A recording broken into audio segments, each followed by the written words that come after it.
بسم اللہ الرحمن الرحیم۔ مجھے ہر وقت ایسا لگتا جیسے میرے ساتھ کوئی ہے۔ مجھے چلتے ہوئے بھی یہ احساس ہوتا کہ میرے پیچھے کوئی چل رہا ہے۔ جب پیچھے مڑ کر دیکھتی تھی تو کوئی بھی نہیں ہوتا تھا، تب میں اسے اپنا وہم سمجھ کر آگے بڑھ جاتی۔ ایسا میرے ساتھ پچھلے 6 سالوں سے ہوتا چلا آ رہا تھا۔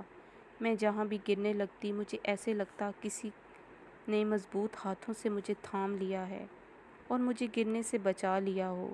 ایک بار تو ایسا بھی ہوا تھا کہ میں جلدی میں سڑک کراس کر رہی تھی کہ اپنے سامنے آتی گاڑی نہ دیکھ سکی۔ اس گاڑی نے مجھے زور سے ٹکر مار دی اور میں نے ڈر کے مارے اپنی آنکھوں کے سامنے دونوں بازو رکھ دیے۔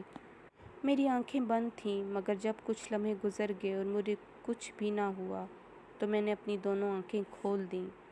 تب میری حیرت کی کوئی انتہا نہ رہی۔ میں نے دیکھا وہ گاڑی الٹی پڑی تھی اور بہت سارے لوگ جمع ہو گئے تھے اور مجھے کوئی خراش تک نہ آئی تھی۔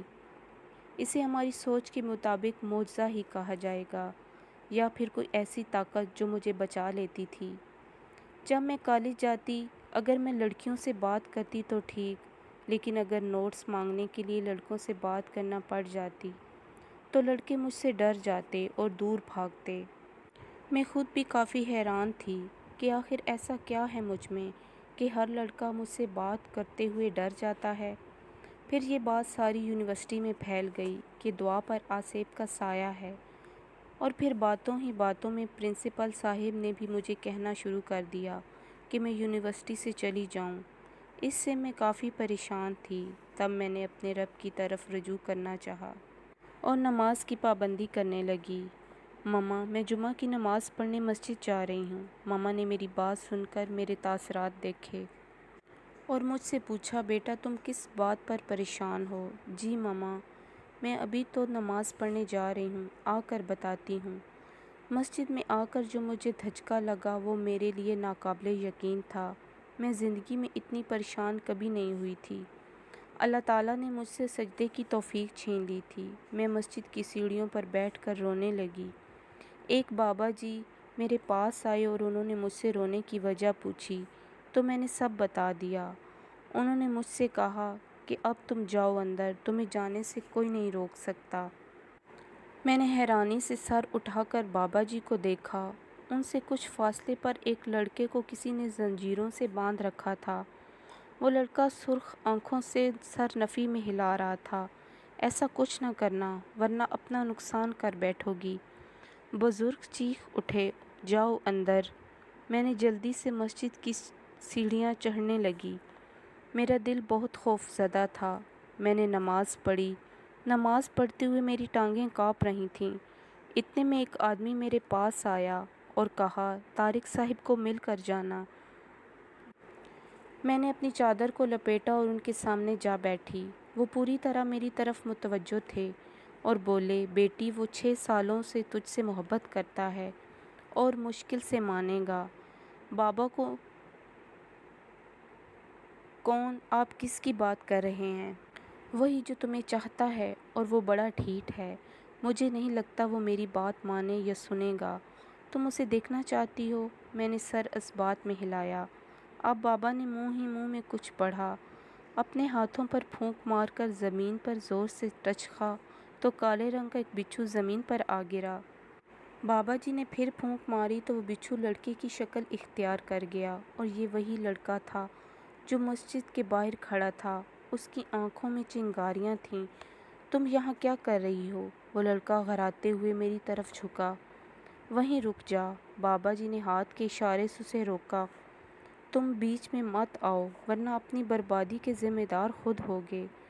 بابا جی نے اپنی تسبیح میرے ہاتھ میں دی تو میں نے فوراً وہ تسبیح اپنی کلائی میں پہن لی، جس سے غراتے ہوئے وہ دور ہو گیا۔ کیا چاہتے ہو؟ کیوں اس بچی کو پریشان کر رہے ہو؟ بابا نے غصیلی آواز میں پوچھا۔ میرا نام اسد ہے، محبت کرتا ہوں اس سے۔ تم مسلمان ہو، تمہارا کام نہیں مسلمان کو تنگ کرنا۔ میں نے کبھی اسے تنگ نہیں کیا اور نہ کبھی اس کے سامنے آیا ہوں۔ وہ غراتے ہوئے کہہ رہا تھا، بیٹی یہ بہت طاقتور ہے اور یہ کچھ بھی کر سکتا ہے۔ میں تمہیں وظائف بتا رہا ہوں، جب تم یہ پڑھو گی تو تمہارے پاس نہیں آ سکے گا۔ تم چلی جاؤ، میں نے تم پر دم کر دیا ہے، یہ تمہارا پیچھا ضرور کرے گا۔ اور بابا جی نے ایک عامل کا پتہ دیا کہ ان کے پاس جاؤ۔ میں فوراً مسجد سے نکل آئی۔ کہاں رہ گئی تھی میری بچی، میں کتنا پریشان تھی تیرے لیے۔ ماما نے مجھے گلے لگاتے ہوئے پیار کیا۔ میں ماما کے گلے لگتے ہی بلک بلک کر رو پڑی۔ میری جان، تم کیوں رو رہی ہو؟ مجھے بتا کر اپنے دل کا بوجھ ہلکا کرو۔ پھر میں نے ماما کو ساری بات بتا دی، اور یہ سب سن کر ماما مجھ سے بھی زیادہ پریشان ہو گئیں۔ ماما نے مجھے ایک بار پھر گلے لگایا اور تسلی دی، اور پھر اس رات میں ماما اور بابا کے کمرے میں سوئی۔ بیٹا، وہ آپ کا کچھ نہیں بگاڑ سکتا۔ بابا نے مجھے گلے سے لگاتے ہوئے میرا ماتھا چوما۔ تب میرا نام کسی نے پکارا، دعا۔ ماما بابا نے بھی یہ آواز سنی۔ بابا، وہ آ گیا۔ بابا اور ماما کے چہرے پر خوف طاری ہو گیا۔ تم لوگ نقصان اٹھاؤ گے، جس نے بھی مجھے دعا سے دور کیا تو اس کی جان لے لوں گا۔ تب بابا نے قرآنی آیات پڑھنی شروع کر دیں۔ تب دھواں اٹھ کر کمرے کی کھڑکی سے فضا میں تحلیل ہو گیا۔ ہم تینوں نے وہ رات آنکھوں پر کاٹی۔ میں جب بھی نیند سے جاگ کر ماما بابا کو دیکھتی تو وہ دونوں جاگ رہے ہوتے۔ پھر صبح اٹھ کر ماما نے ناشتہ بنایا تھا، میں نے میز پر چن دیا۔ بابا کافی پریشان تھے۔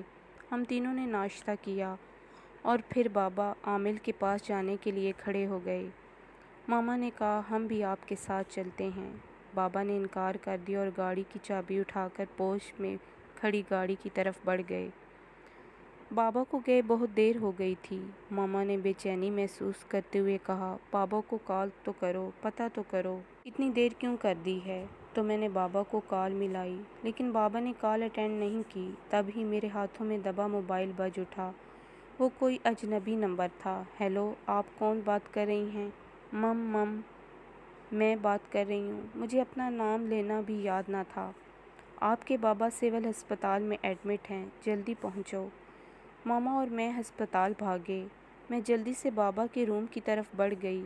بابا کی ٹانگ فریکچر ہو گئی تھی۔ ہم دونوں ماں بیٹی بیڈ کے پاس کھڑی رو رہی تھیں۔ بابا لاوارثوں کی طرح پڑے تھے۔ تب مجھے جھٹکا لگا۔ میں نے اسے بابا کی بائیں جانب کھڑے دیکھا۔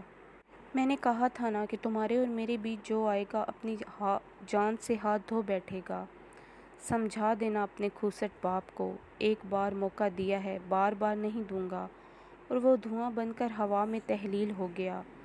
بابا کی ٹانگ پر پلسٹر لگا تھا اور ڈاکٹروں نے مکمل بیڈ ریسٹ پر رکھا تھا۔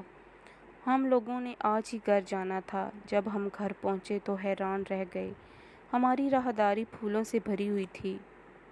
ہم دونوں ماں بیٹی نے بابا کو سہارا دیتے ہوئے بیڈ تک پہنچایا۔ اب عامل بابا والا راستہ بھی اس نے بند کر دیا تھا۔ پھر قدرت ایک بار پھر مجھ پر مہربان ہو گئی، اور بابا کے ایک اچھے دوست بابا کی عیادت کے لیے گھر آئے، اور باتوں ہی باتوں نے بابا نے ایکسیڈنٹ کا سارا ماجرا ان کو سنا دیا، جسے سن کر وہ حیرت زدہ رہ گئے۔ بابا کے دوست کا نام انکل عرفان تھا۔ انکل عرفان نے ایک عامل کے بارے میں بتایا، عامل جن کا نام حسن تھا، اور وہ انکل عرفان نے انکل حسن کو کال ملائی اور ادھر ہی بلا لیا، اور اپنی لوکیشن بھی ان کو سینڈ کر دی۔ انکل حسن کچھ ہی دیر میں یہاں پہنچ گئے۔ مجھے لگ رہا ہے جیسے یہاں کوئی ہے، حسن گھبرائے ہوئے لہجے میں کہتا ہوا کرسی سے اٹھ کھڑا ہوا۔ تب ہی ماما نے مجھے چائے بنانے کا کہا۔ میں چائے بنانے کے لیے کچن میں آئی تھی۔ تب مجھے احساس ہوا جیسے مجھے کوئی دیکھ رہا ہے۔ اس کی نظریں میرے وجود کے آر پار ہو رہی تھیں۔ تم کیا کرنے لگی ہو؟ دعا، کیوں مجھے مجبور کر رہی ہو میں سختی کروں؟ میری محبت کو میری کمزوری نہ سمجھو، اس نے لاچاری سے کہا۔ تم مجھ سے نہ ڈرو، میں تمہیں کچھ نہیں کہوں گا، بس تمہیں دیکھنا چاہتا ہوں۔ اس کا لہجہ ایک شفیق ماں کی طرح تھا۔ میں حیران رہ گئی۔ تم ایک جن ہو، اور تمہارا انسان سے ملن نہیں ہو سکتا۔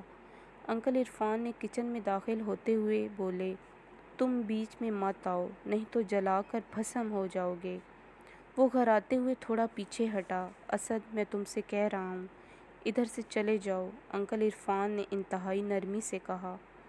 6 سالوں سے ٹوٹ کر چاہا ہے، تو میں کیسے اسے چھوڑ دوں؟ اس نے پتھرائی ہوئی آواز میں کہا۔ کہاں ملی تھی یہ تمہیں؟ انکل عرفان نے قدرے حیرانی سے پوچھا۔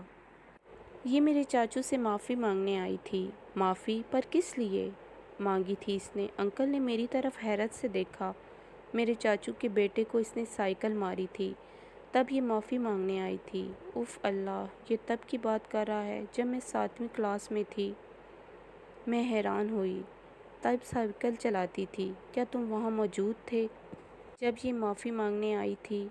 انکل عرفان نے ایک بار پھر پوچھا۔ جی میں وہاں موجود تھا، اور تب مجھے بہت پیاری لگی تھی، اور اس وقت سے میں اس کے آس پاس رہتا ہوں، اور یہ میرا عشق، میرا جنون، میری آخری دیوانگی ہے، اور تم اسے مستقل چھوڑنے کی بات کر رہے ہو، جو میرے بس کی بات نہیں۔ پر تم کو اس کو چھوڑ کر جانا تو ہوگا، انکل عرفان نے اس کی ساری بات سننے کے بعد کہا، اور منہ ہی منہ میں کچھ پڑھنا شروع کر دیا، جس سے وہ زمین پر گر گیا اور تڑپنے لگا۔ نہیں انکل، پلیز اسے چھوڑ دیں، مر جائے گا۔ تب ہی انکل حسن کچن میں داخل ہوئے اور اسے اس حال میں دیکھ کر افسوس کرنے لگے۔ ہتھولا رکھ یار، مر جائے گا۔ تب ہی اچانک کچن کی کھڑکی سے دھواں باہر ہوا میں تحلیل ہوتا ہوا دکھائی دیا۔ میں خوف سے کانپ رہی تھی۔ بابا مجھے باہر صوفے پر لے کر آئے۔ انکل حسن چلے گئے، ان کو کوئی ضروری کام تھا۔ انکل عرفان، بابا، ماما اور میں باہر لاؤنج میں بیٹھے تھے کہ باہر سے زوردار کہکے کی آواز آئی۔ ہم سب باہر کی طرف بھاگے۔ وہ سامنے ہی چھوٹی سی مگر کافی اونچی سی دیوار پر بیٹھا تھا، ٹانگیں ہمارے گھر کی طرف لٹکا رکھی تھیں۔ اگر یہاں کوئی انسان بیٹھنے کی کوشش کرتا تو وہ دھڑام سے نیچے گر جاتا۔ بابا نے کہا، حسن کو کال کرو۔ میں نے انکل کو کال ملائی۔ میری ٹانگیں کانپ رہی تھیں۔ ہا ہا ہا، اب ہمارے بیچ جو بھی آیا وہ زندہ نہیں بچے گا، اس نے قہقہہ لگاتے ہوئے بات مکمل کی۔ کیوں ہماری زندگی اجیرن کر دی ہے تم نے؟ چھوڑ کیوں نہیں دیتے میری بیٹی کو؟ میرے پیارے بابا نے بے بسی سے کہا تھا۔ نہیں چھوڑ سکتا، یہ میری کمزوری ہے، رحم کرو ہم پر، چلے جاؤ یہاں سے۔ انکل عرفان نے ہاتھ جوڑے تھے۔ انکل عرفان ابھی منہ میں کچھ پڑھنے ہی والے تھے کہ اس نے ایک دم اچانک حملہ کر دیا تھا۔ انکل عرفان اچھل کر ہم سے کافی دور جا گرے تھے۔ پھر بابا نے بھی قرآنی آیات پڑھنی چاہیں تو اس نے بابا کے ساتھ بھی ایسا ہی کیا۔ میرے پیارے بابا دور جا گرے۔ وہ بیچارے دونوں موقع پر ہی اپنی جان سے ہاتھ دھو بیٹھے تھے۔ میرا وجود کام نہیں کر رہا تھا۔ یہ منظر مجھے ختم کر رہا تھا۔ ماما، ماما کدھر ہیں؟ میں اندر کی طرف بھاگی۔ وہ اب سامنے نظر نہیں آ رہا تھا۔ میں بھاگتی ہوئی ماما کے کمرے میں گئی تو مجھے ایک اور زور سے جھٹکا لگا۔ ماما پنکھے کے ساتھ لٹک رہی تھیں۔ اتنے میں انکل حسن مجھے اندر آتے دکھائی دیے اور میں وہیں غم سے نیچے گر گئی۔